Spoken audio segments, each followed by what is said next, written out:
नमस्कार दोस्तों, स्वागत है आपका हमारे YouTube चैनल पर।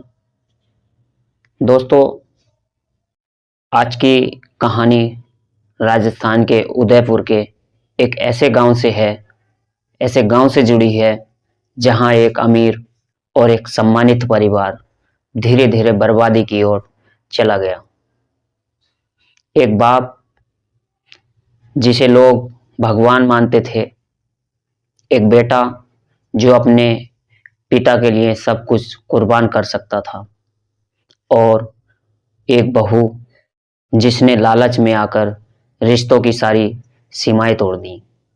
लेकिन दोस्तों, इस कहानी में सबसे खतरनाक चीज क्या है पता है?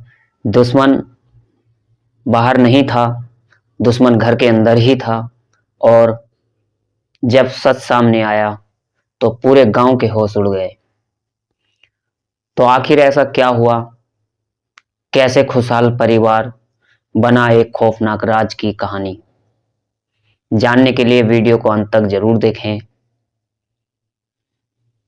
दोस्तों, नमस्कार, आदाब। मैं सुरेंद्र कुमार आज की जो सच्ची घटना कहानी सुनाने जा रहा हूं, इस कहानी के माध्यम से जानने की कोशिश करते हैं आखिर इसमें क्या रहस्य है और क्या राज। दोस्तों, कहानी शुरू होने से पहले आपसे एक छोटी सी रिक्वेस्ट है।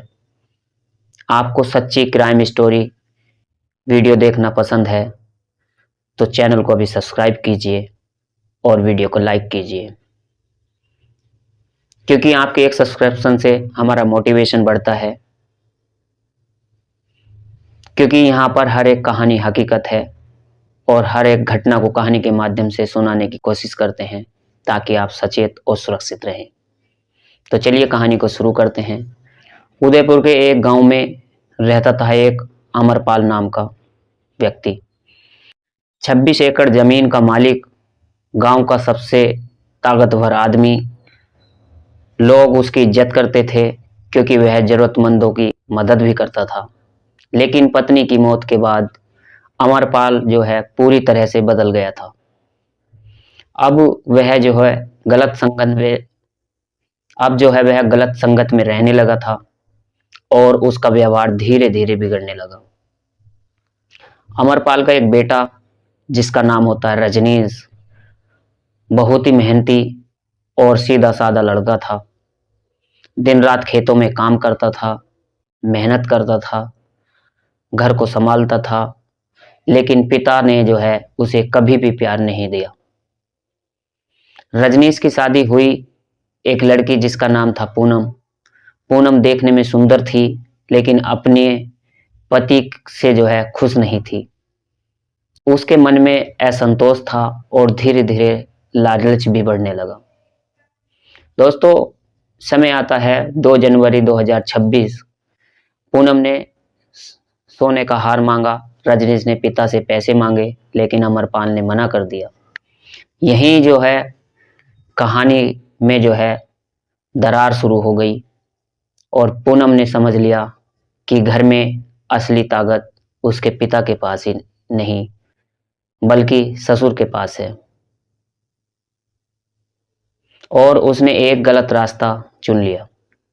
इसी दौरान एक विधवा महिला रूपा घर आती है। अमरपाल उसकी मदद के लिए बहाने उसके करीब आने लगता है और यहीं से जो है अमरपाल की असलियत और सामने आ जाती है।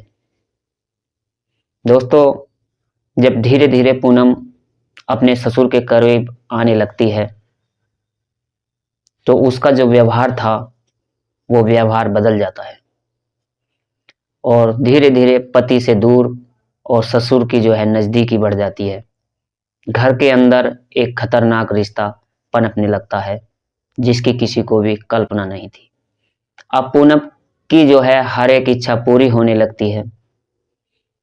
सोने का हार, अंगूठी, पैसा, बहुत सारे जेवरात। और अमरपाल भी खुश, क्योंकि अब उन से जो है बाहर जाने की जरूरत नहीं थी। कुछ दिन बाद जो है रजनीश घर लौटता है। उसे सब कुछ अजीब लगने लगता है। पत्नी का बदलावा हुआ व्यवहार, पिता का बदलना और फिर उसकी नज़र जो है गहनों पे पड़ती है। जब उसने पूछा तो जवाब में मिला पिताजी ने दिए हैं। रजनीश ने भरोसा कर लिया, लेकिन अंदर ही अंदर शक बढ़ता गया। अब जो है अमरपाल और पूनम को जो है लगने लगा कि अगर यह है तो सब खत्म हो, और यहीं से एक खतरनाक रजनीश की शुरुआत हुई। क्योंकि एक दिन बहाना बनाकर जो है रजनीश को घर से दूर भेजा, उसे घर से दूर भेज दिया गया और घर के अंदर जो है फिर वही सब कुछ शुरू हो गया। लेकिन किस्मत को कुछ और ही मंजूर था।